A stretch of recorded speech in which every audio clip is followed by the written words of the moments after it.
पर्याप्त आशीर्वाद और स्नेह लोगों का हमें मिल रहा है और इतना पहले कभी नहीं मिला जितना इस बार मिल रहा है। गरीबों के बीच में सबसे पीछे खड़ा हुआ आदमी सबसे ज़्यादा गरीब है, जिसको शासन की योजनाओं की आवश्यकता सबसे पहले है, उस तक शासन की योजनाओं का लाभ पहुँचे, मेरी प्राथमिकता ये रहेगी।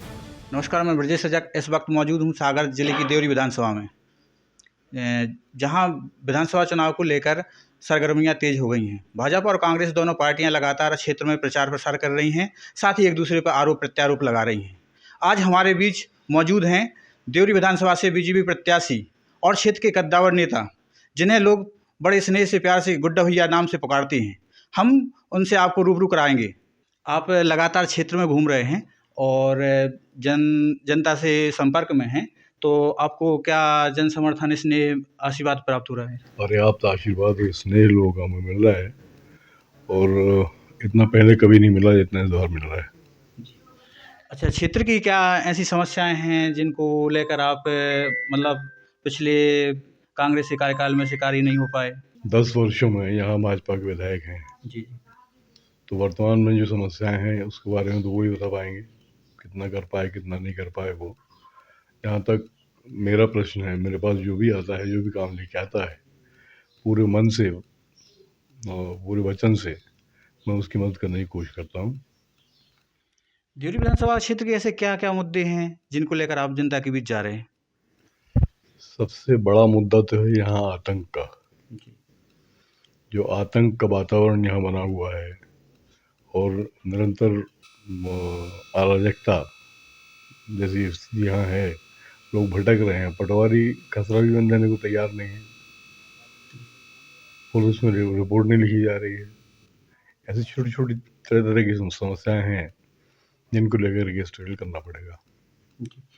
और क्षेत्र में चूँकि बहुत सारी समस्याएं हैं, देवरी बेल्ट जो है वहाँ पर अस्पताल ऐसी अन्य चीज़ें देखने को मिलती हैं और पानी की भी जैसे आप पिछड़े क्षेत्रों में चले जाएं, तो अगर आपको जन स्नेह मिलता है और आप विधायक बनते हैं, तो आपकी विधायक बनने के बाद सबसे पहले क्या ऐसे कार्य होंगे जो आप जनता के लिए करेंगे?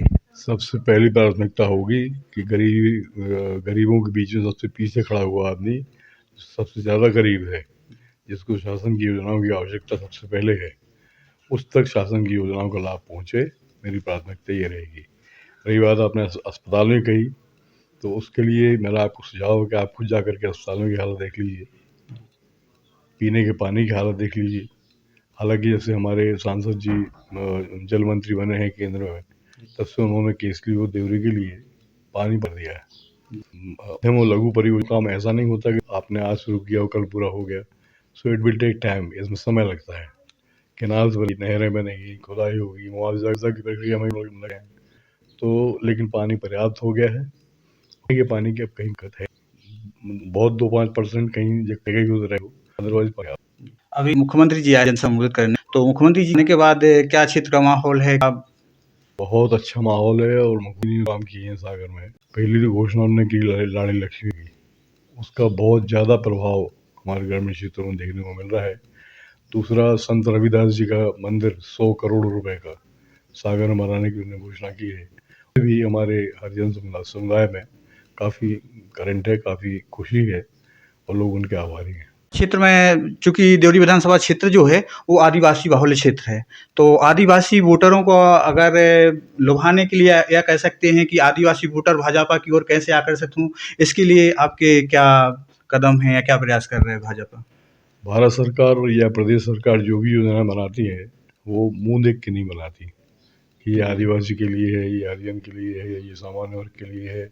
विशेष पैकेजेस होते हैं, वो अलग बात है, लेकिन जिन योजनाओं का लाभ अन्य वर्ग को मिल रहा है, उनका लाभ आदिवासियों को भी मिल रहा है। तो ये हमारे बीच थे देवरी विधानसभा क्षेत्र से बीजेपी प्रत्याशी ब्रजबिहारी पटेरिया, जिन्हें क्षेत्र की या गुड्डा भैया के नाम है। उन्होंने कहा कि क्षेत्र में भाजपा विकास कर रही है और विकास के नए नए गढ़, और अगर हम विधायक बनते हैं तो हम जो लास्ट का व्यक्ति है उसके सहयोग करने में कहीं का नहीं छोड़ेंगे। कैमरामैन अमित साहू के साथ ऑन इंडिया MP।